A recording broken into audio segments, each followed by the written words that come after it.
ఏంటండి ఎంత బాధ వచ్చి పడ్డదా పౌలు గారికి? ఈ కాలపు శ్రమలు అంటున్నారు. ఏంటండి కనబడని మహిమ అంటున్నారు అని మీరు అడగొచ్చు. అఫ్కోర్స్ చెప్పకముందు మీతో పాటు ఆరాధించే అవకాశం దేవుడు నాకు ఇచ్చాడు. దానికి దేవునికి వందనాలు. అయ్యగారిని ఎప్పటికప్పుడు కలుస్తున్నాం ఫోన్లో, కానీ మరలా వచ్చి వ్యక్తిగతంగా ఆయన ఊరుల్లో, మీ ఊరండి ఇది, ఓకే, మీ ఊరిలో మిమ్మల్ని కొలడం చాలా సంతోషం. సంఘంగా దేవుడు మీకు ఇచ్చిన రక్షణను బట్టి, విశ్వాసాన్ని బట్టి దేవునికి వందనాలు చెల్లిస్తున్నా.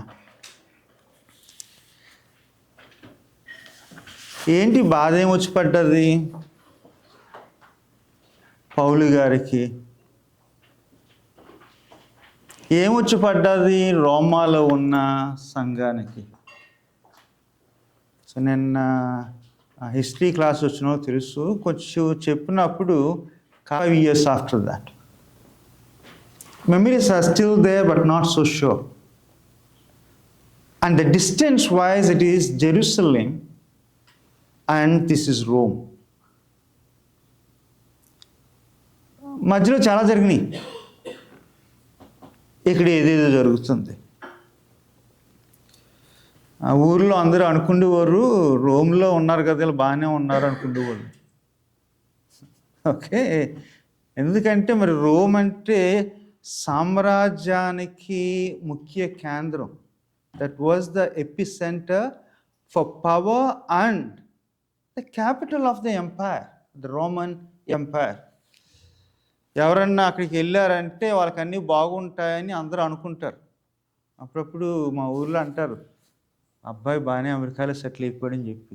మీ ఊర్లో అనుకోరు కదా, అలా చూస్తారే, అంత బాగానే ఉంటుంది. అక్కడ చెట్లు ఉంటాయి, చెట్లకి నిమ్మకాయలే కాదు డాలర్లు కూడా పడతాయి అనుకుంటారు కదా. మా అమ్మాయి అనుకుందంటే ఏదైనా చేసేయగలదని కొంతమంది అనుకుంటారు. మా అబ్బాయి ఇది పెద్ద గుండె అని కొంతమంది అనుకుంటారు. అది కాదు ఇది కాదు అది మీకు తెలుసు. ఓకే, మళ్ళీ నేను చెప్పనవసరం లేదు. సో అలా రోమా నగరంలో ఉన్న క్రైస్తవులకి ఏమొచ్చి పడ్డది, ఏమవుతుంది మీకు అర్థమయ్యేది కొన్ని చెప్తాను. రోమాలో ఉన్న క్రైస్తవులు వలస వచ్చిన వాళ్ళు. Those Christians in Rome were those who migrated to the city. ఏదో అవకాశాలు దొరుకుతాయని, ఆకలి తీరుతుందని వలస వచ్చిన మనుషులు. అంటే if you go to Rome and ask, okay are you native of Rome అంటే అందరు నవ్వుతారు. అక్కడ నేటివ్స్ ఎవరు ఉండరు, అందరూ వచ్చిపోయేవాళ్ళే. ఇప్పుడు డీసీ వెళ్ళి అడిగామనుకోండి, did you grow up in DC అంటే నవ్వుతారు వాళ్ళు. ఎందుకు? ఉద్యోగం వస్తే వచ్చారు, ఉద్యోగం పోతే పోతారు, అంతే కదా. దానిని ఏమంటామంటే వలస బ్రతుకులు అంటాం. It is the lifes of immigrants. పచ్చదనం కనబడితే, ఆకలి తీరితే, అవకాశాలు దొరికితే అక్కడక్కడ ఉండే మనుషులు రోమాలో ఉన్న పౌరులు. అది ఒకటి. అందులో కూడా స్టేటస్లు ఉన్నాయి. అర్థమైంది కదా. రోమాలో ఉన్న వాళ్ళందరూ పౌరులు కాదు. మీ స్టేటస్ ఏంటి అని అడగొచ్చు. ఎందుకు? రకరకాల స్టేటస్లు ఉండే. నేను చెప్పేది ఎప్పుడు? మొదటి శతాబ్దం. You got it. And I'm talking about when.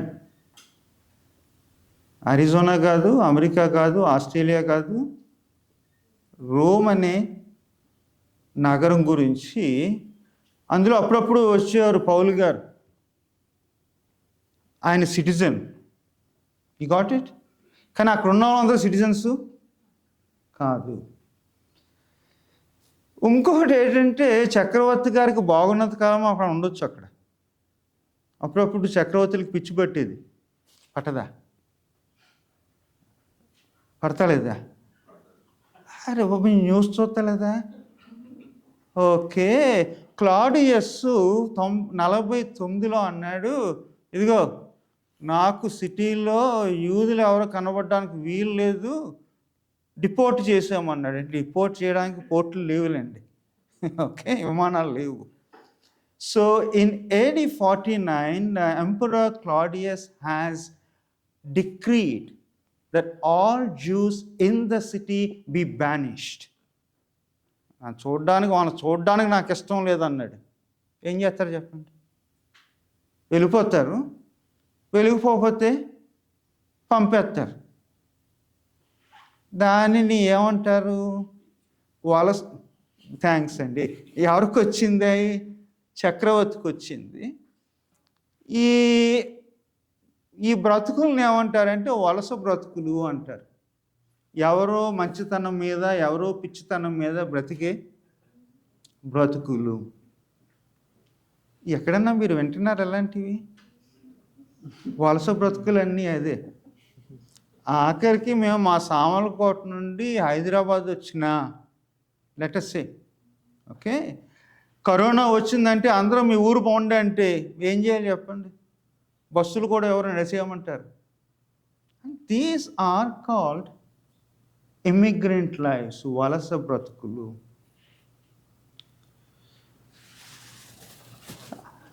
మరి మంచో చెడ చెప్పకూడదు, కానీ 49లోనేమో నిషేధించాడు, 54లో చచ్చిపోయాడు. ఎవరు? క్లాడియస్. అది యూదులకు మంచి అయింది. ఓకే, అర్థమైంది కదా? కొన్ని కలిసి వస్తాయి. అది కలిసి వచ్చింది.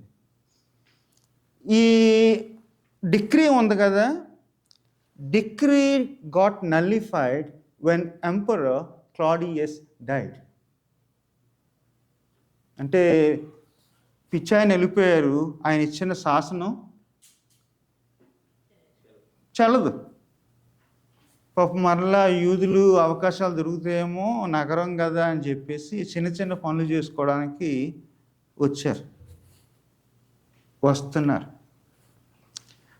అదే సమయంలో పౌలు గారు రాస్తున్నారు, మొదటి శతాబ్దంలో యూదులు యూదేతరులు రోమా నగరంలో ఉన్నారు. యూదులు యూదేతరులు కూడా వలస వచ్చారు. వలస బ్రతుకులు అన్నప్పుడు ఇంకో పదం కూడా ఉపయోగించాలి. ఇవి బానిస బ్రతుకులు. అంటే ఏం పని దొరికితే పని చేద్దామని వచ్చారు కదా, ఏదో పని దొరుకుతుంది నగరంలోనే వచ్చారు. అప్పుడప్పుడు సామర్లకోట నుండి ట్రైన్ ఎక్కిసేవారు. ఎందుకురా అంటే తెలీదు. అయితే చెన్నై సినిమాలకి వెళ్ళిపోలేకపోతే ముంబై ఏదో పనులు దొరుకుతాయని పోయేవారు. Some opportunity. అర్థమైంది కదా? అలాగా యూదులు యూదేతరులు చిన్న చిన్న పనుల కొరకు వచ్చారు. ఒకటి, సంఘంలో ఉన్నవాళ్ళు అందరూ బానిసలు కాదు. కొంతమంది మోతుబారులు ఉన్నారు. మోతుబారులు అనగా మగవాళ్ళు అనుకోకండి. రోమా నగరంలో స్థలాలుండి వ్యాపారం చేస్తున్న స్త్రీలు ఉండేవారు, వాళ్ళే మోతుబారులు. చక్రవర్తి ఉన్నాడు, ఆర్మీ ఉంటుంది కదా, ఆర్మీ ఆఫీసర్స్ ఉంటారు. తర్వాత అడ్మినిస్ట్రేషన్ ఉంటుంది కదా, అడ్మినిస్ట్రేటివ్ ఆఫీసర్స్ ఉంటారు. తర్వాత వ్యాపారాలు చేసేవాళ్ళు, స్థలాలు ఉన్నవాళ్ళు, బానిసల్ని ఇంట్లో పెట్టుకునే వాళ్ళు ఎవరు ఎక్కువ మంది అంటే స్త్రీలు. అది రోమా నగరం యొక్క ప్రత్యేకత. సో అంటే ఒక హిస్టారికల్గా రీకన్స్ట్రక్ట్ చేసి ఏమంటారంటే, ఒక 6-7 ఇంట్లో ఆరాధన పెట్టుకునే స్త్రీలు ఉన్నారు. These were called house churches. ఈయన దగ్గరికి వచ్చి ఆరాధన ఎవరు చేస్తారు? అర్జెంటుగా జీపీఎస్ పెట్టుకుని మీ ఇల్లు ఎక్కడని అడిగే రకాలు కాదు. వీళ్ళందరూ ఇంట్లోనే బానిసలుగా ఉండేవారు. You got it? ఇంత మనిషికి, ఈ స్త్రీకి ఒక స్థలం ఉంది అంటే, ఇల్లు ఉందంటే, ఆరాధన పెడుతుందంటే ఆమెకి ఎవరు ఉన్నారు? బానిసలు ఉన్నారు. అందులో అందరూ కాకపోతే కొంతమంది క్రీస్తుని గురించి తెలుసుకుని వచ్చి ఆరాధన చేసేవారు. అలాంటి వాళ్ళకి పౌలు గారు రాస్తున్నారు. So you're able to reconstruct now what really was happening. ఏంటండి వలస బ్రతుకులు, బానిస బ్రతుకులు, మనకి తెలియందే ఉంది. వాళ్ళ బాధలే, శ్రమలే. అది నాకు ఆ పదం మాట నచ్చేటంటే, ఈ కాలపు శ్రమలు అంటాడు. ఈ కాలపు అనే దానికి గ్రీక్లో ఇయాన్ అంటే, ఆ లెక్కలు ఏంటంటే కొన్ని కాలాలు ఉంటాయి, కొన్ని సీజన్స్ ఉంటాయి.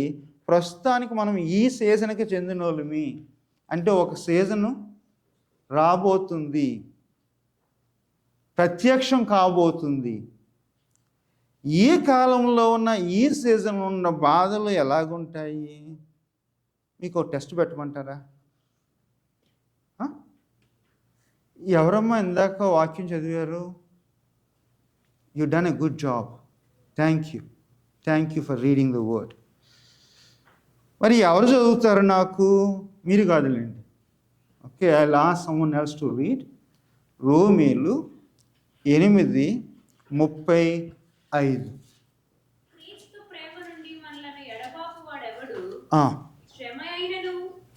ఒక్క నిమిషం ఉండండి. ఏంటినేది? మొదటిది ఏంటి?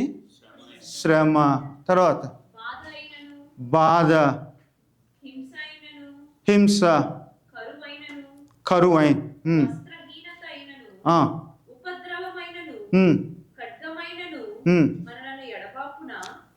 ఎన్ని లెక్కెట్టాము ఇప్పుడు? 7. అంటే ఈ కాలం శ్రమలన్నీ లెక్కెట్టేశారు ఎవరు? పౌలు. బేసికల్గా ఏంటంటే, ఆ రోజుల్లో యూదులు కానీ, యూదేతలు కానీ క్రైస్తవులు అయ్యి, let us say they joined ఆర్మీలోకి వెళ్ళిన తర్వాత ఎవరిని పూజించాలంటే చక్రవర్తిని పూజించాలి. ఎరా అలా చూస్తావేటి, మొక్కు అంటే, నేను మొక్కను, నేను ఎవరు నమ్మాను? యేసయ్యని నమ్మాను అంటే ఏం పోద్ది? ఉద్యోగం పోద్ది. అర్థమైంది కదా? వస్త్రహీనత అంటే అదే. బాగానే లెవెలేస్తున్నావు నువ్వు, రేపు వీకెండ్కి గేమ్ ఉంది అని ఆడిటోరియం తీసుకెళ్ళి నిలబెట్టి జంతువుల్ని పంపించి చంపేసేవారు. అది వాళ్ళ గేమ్. ఎవరి గేము? రోమీల యొక్క గేము. వాళ్ళేమో చప్పట్లు కొట్టేవారు, వాళ్ళేమో చచ్చిపోయేవారు.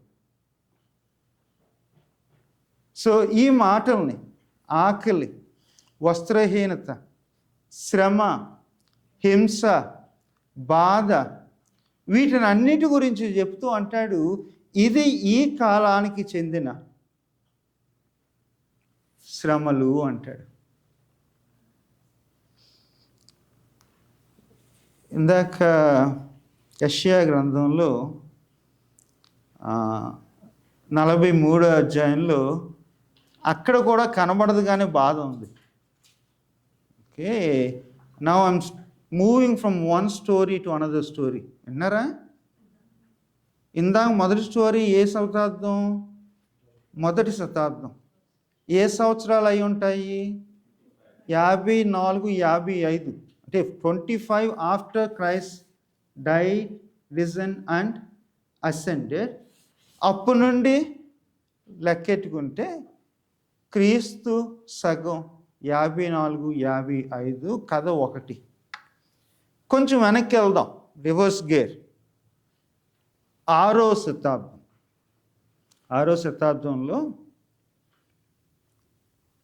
దేవుని ప్రజలు బబులోన్లో చెరలో ఉన్నారు. బబులోన్ చెర జీవితాలు ఎలా ఉంటాయి? ఇందాక వలస జీవితాల గురించి మాట్లాడాను కదా. జర జీవితాలు ఎలాగుంటాయి మీకు తెలియదులేండి. ఓకే, మనం లేము, పొలిటికల్గా చెరలో లేము, ఉన్నాంలేండి నిజానికి, అది తర్వాత చెప్తాను. ఓకే, ఉన్నాము, తెలియదు మనకంతే. కొంచెం మైకు, స్వతంత్ర జీవులు అని నమ్ముతున్నాం అంతే. ఓకే, కానీ చెరలోనే ఉన్నాము. బబులోను తీసుకెళ్ళిన తర్వాత మొదట్లో ఎవరన్నా వచ్చి కీర్తన పాడమని అన్నారంట. బబులోను నది తీరాన ఇది మీరు చక్కగా పాటలు పాడతారు కదా, పాట పాడండి అని అన్నారంట. ఏమొచ్చింది? ఏడుపు వచ్చింది. జ్ఞాపకం మీకు అది? ఏడ్చారంట. సితార్లు చెట్టువారిని పెట్టి మాకు ఏం చేయాలో తెలియక ఏడ్చాము అని అన్నారు. ఈ ఏడుపు మోకాలకి ఏడుపు అలవాటు అయిపోయింది. Okay, I tell you why. కొంతకాలంకి ఇక్కడే బాగుంది అని అన్నారు. Within 70 years they thought the life in Babylon is better. అలవాటు అయింది. ఒక్కోసారి చెర అనేది అలవాటు అవుతుంది, ఒక్కోసారి అరణ్యం అనేది అలవాటు అవుతుంది, ఒక్కోసారి పాపం అనేది అలవాటు అవుతుంది.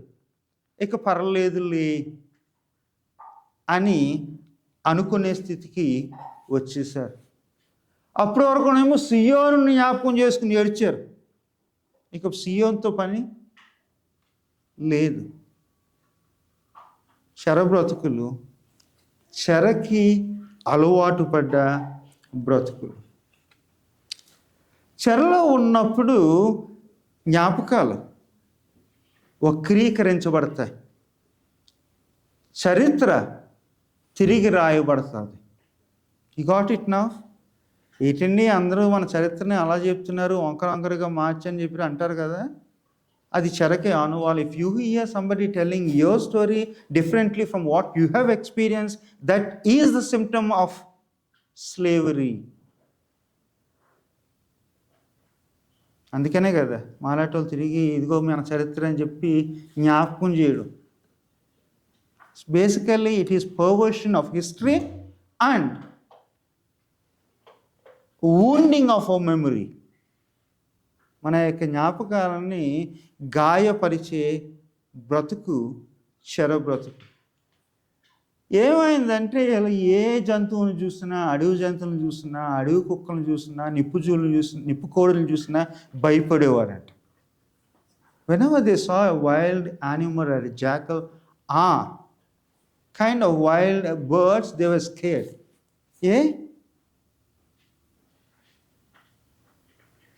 ఏంటంటే ఒకప్పుడు వాళ్ళు అరణ్యంలో ఉన్నప్పుడు ఇవి మమ్మల్ని బాధ పెట్టాయి, ఐగుప్తోళ్ళు బెటరు, మాకు ఇప్పుడు ఎవరు ఎదురవుతున్నారు?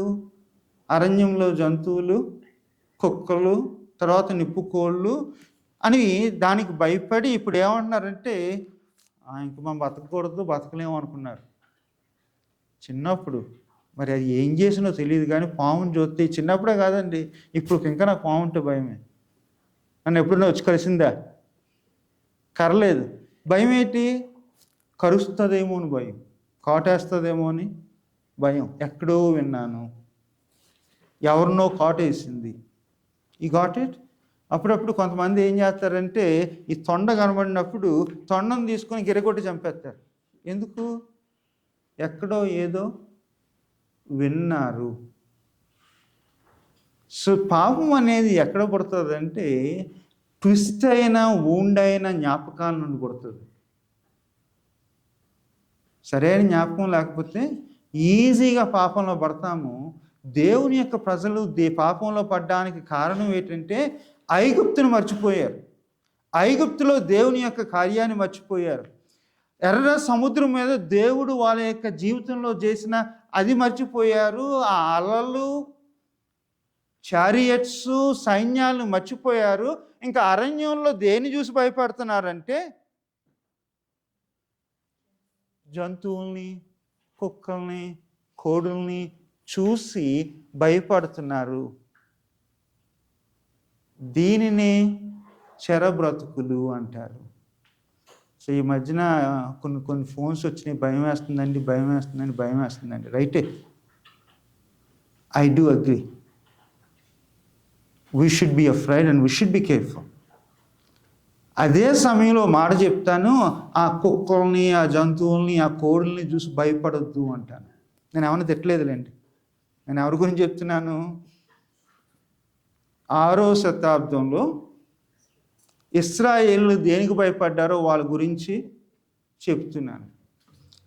Just because you remember and you heard something about those jackals and wild animals, it doesn't mean that you should be afraid of them. కొన్ని సీజన్స్ అయ్యి ఆ సీజన్లో ఆ జంతువులు, యు గాట్ ఇట్, ఆ కుక్కలు, అడవి కుక్కలు, ఆ కోళ్ళు, ఏది నిప్పు కోళ్ళు అలా బిహేవ్ చేసింది. ఏదో సీజను, ఆ సీజన్ ఎప్పుడు ఉండదు, శాశ్వతంగా ఉండదు. ఇంకొకటి,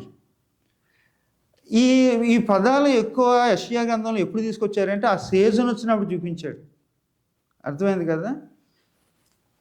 లైఫ్లో కొన్ని సీజన్లు ఉన్నాయండి. ఈరోజు 2025లో కొన్ని సీజన్లు ఉన్నాయి. కొన్ని మాటలు విన్నప్పుడు, కొన్ని న్యూస్లు చూసినప్పుడు మనము భయపడే అవకాశం ఉంది. It is that season. ఎప్పుడు ఉంటుందా? ఉండదు. సో న్యూస్లు చూసినప్పుడు, వింటున్నప్పుడు, చూస్తున్నప్పుడు కుక్కలకి, జంతువులకి, కోళ్ళకి భయపడద్దు. అది చెర బ్రతుకు. సో 45 యెషయా గ్రంథము 40 నుండి 55 వరకు రాస్తూ మాటికి దీని గురించి చెప్తాడు. ఇక్కడికి వచ్చిన తర్వాత చక్కని మాట ఏమంటాడంటే, అదే దాని గురించి చెప్పినప్పుడు there is this expression, strong expression మీరు ఉపయోగించారు. You have use that word desert, అరణ్యము. అర్థమైంది కదా? It is that life that will leave. అరణ్యం అనగానే మళ్ళీ మీకు ఏం జ్ఞాపకం వస్తుంది?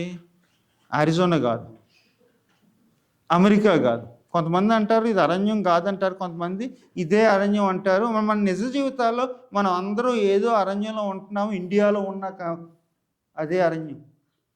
You got it? We are living wilderness, and it is that we remember in the Lent, that our lives are the lives of wilderness. అంటాడు, అరణ్యంలో కొండలు ఉంటాయి, పర్వతాలు ఉంటాయి, లోయలు ఉంటాయి. లోయల గురించి చెప్పినప్పుడు యెహెజ్కేలు గ్రంథంలో 34లో 37 అనుకుంటాను, అక్కడ మనకి ఏం కనబడుతుంది? ఎండిన ఎముకలు కనబడతాయి. This is what you see when you are in Aranyam, desert. You get it? All that you can see is dry bones with no life. That's what they've been experiencing, and in that is during that season. మాట చెప్తాడు, ఇదిగో వాదాచ్చు, వాదాచ్చు, అవదాచ్చు. ఎందుకంటే ఆమె యొక్క యుద్ధం సమాప్తమైంది. ఆ యొక్క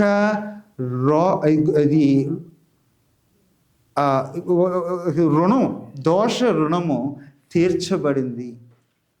comfort, comfort, comfort. Speak tenderly to Israel, for her war has ended.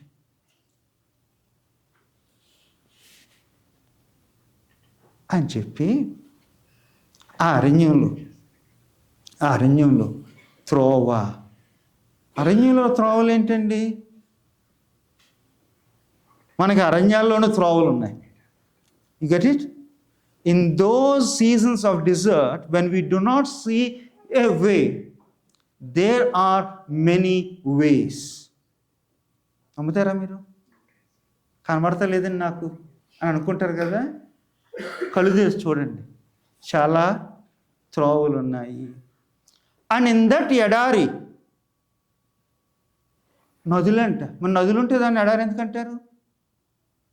ఒకటి, నదులు లేవనుకున్న ఎడారుల్లో మనకి చాలా నదులు ఉన్నాయి. కనబడతలేదు కదా.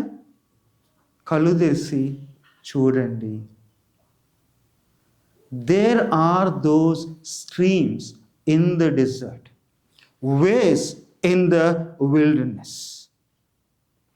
నాకు ఒక కవిత్వం నచ్చుతుంది అక్కడ 55లోని కవిత్వం ఏంటి అంటే, మళ్ళీ 43 తీసుకొస్తానండి. 55 దరిదాపు అదే సమయంలో రాసింది ఏమంటాడంటే, మీరు తిరిగి వచ్చేటప్పుడు కొండలు పర్వతాలు పాటలు పాడతాయంట.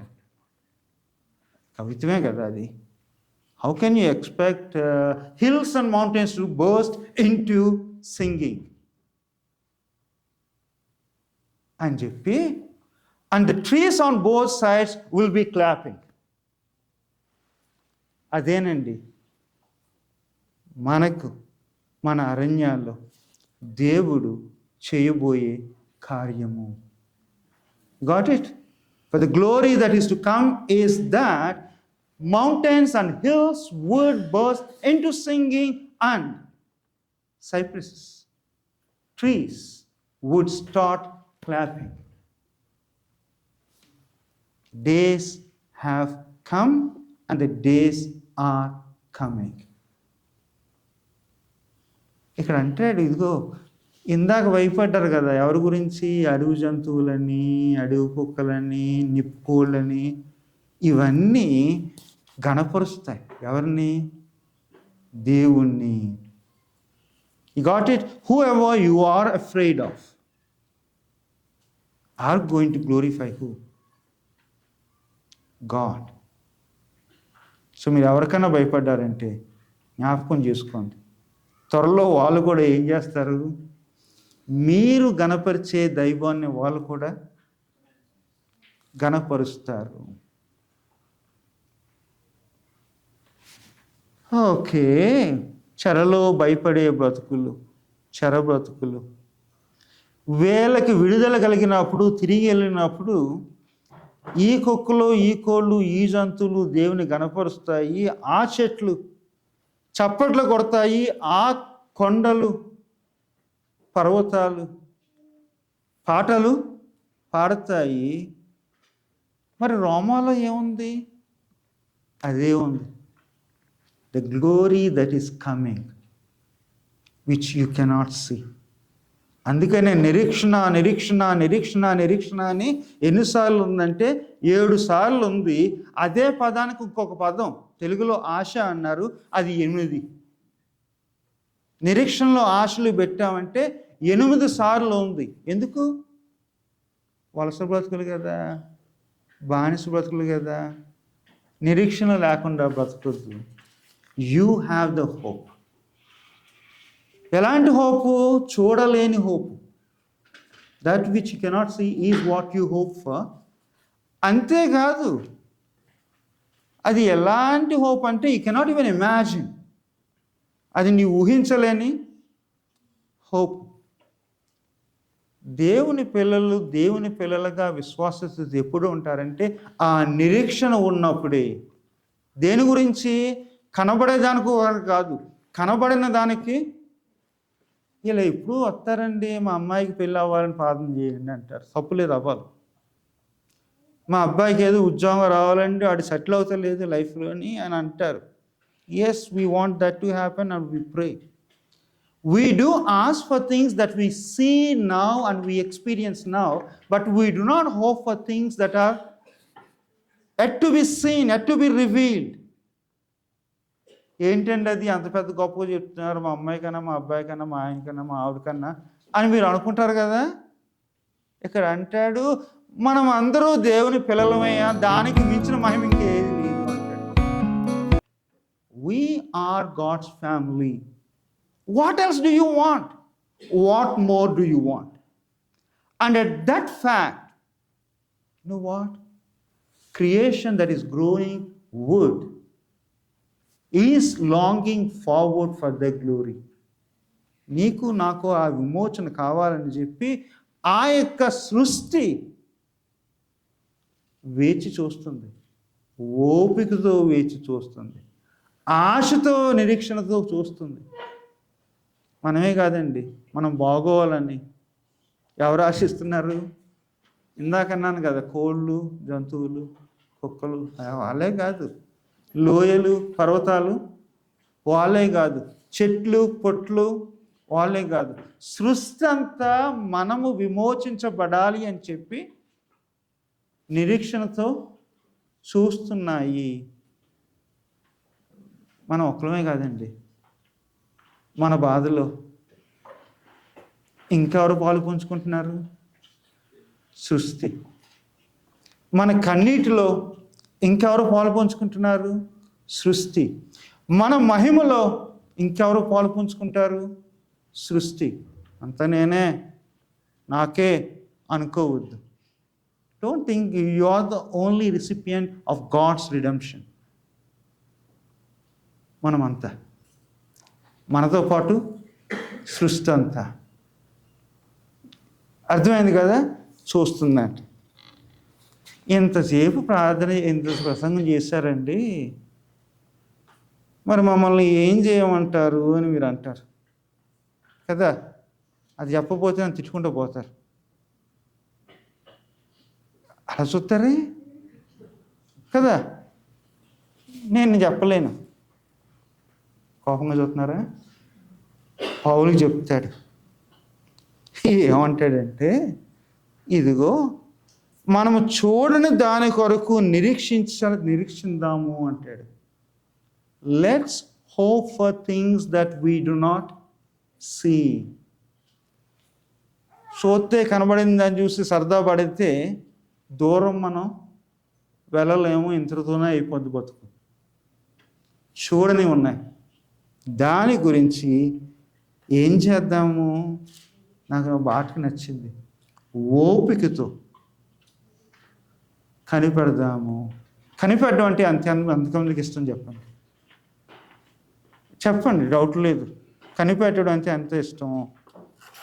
హాస్పిటల్ అపాయింట్మెంట్కి వెళ్ళాం, ఇక్కడైతే కనీసం ఆ రోజు 8 o'clock ఇస్తారు, మధ్యాహ్నం 1 గంట వరకు కూర్చోబెడతారు. ఎంత మంచి హాస్పిటల్ అయినా సరే ఎమర్జెన్సీలోకి వెళ్తే తప్ప. ఒక్కోసారి ఎమర్జెన్సీలో కూడా గంటలు కూర్చోబెడతారు. కనిపెట్టడం కష్టం. ఇప్పుడు పర్లేదులేండి, మనకి ఇండియాలో ట్రైన్స్ అప్పుడు టైంకి వచ్చేవి కాదు మా చిన్నప్పుడు.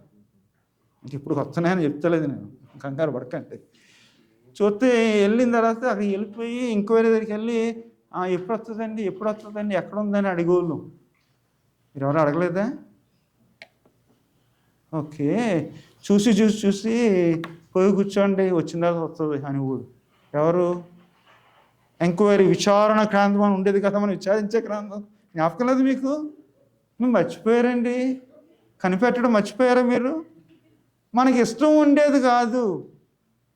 హాస్పిటల్లో పేషెంట్లతో పనిచేసుకోండి, చేసినప్పుడు అమ్మ ఎలా ఉన్నావంటే, ఈరోజు వస్తుందండి ఆర్డర్స్ అనేవారు. అంటే ఆవిడకి ఆశంతా ఏంటి, ఎప్పుడు పంపించేస్తారో ఇంటికని చెప్పి కదా. కొంతమంది కోపం వచ్చేది, పొద్దున్నుండి చెప్తున్నారు ఇంకా ఇవ్వలేదు నాకు డిశ్చార్జ్ సీట్ అని. That's what waiting is difficult. ఇక్కడ అంటాడు, వెయిట్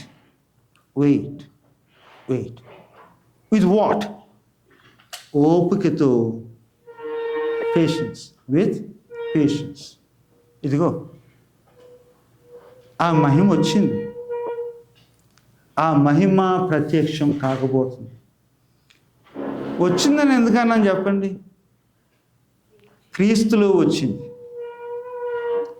వచ్చింది. ఆయన యొక్క మరణ పునరుద్ధానాలతో మనకి విమోచన కలిగింది. కానీ దొరికిపోయాం. ఎక్కడ? మా ఊరు భాష సామర్లకోట ట్రాన్స్లేషన్. కానీ ఎక్కడ దొరికిపోయాము? ఈ కాలంలో దొరికిపోయాం కాబట్టి ఆ కాలం కొరకు, ఆ నిరీక్షణ కొరకు ఓపికతో కనిపెడదామా? కళ్ళు మూసుకోండి. దయామయ మాటికి కలిసి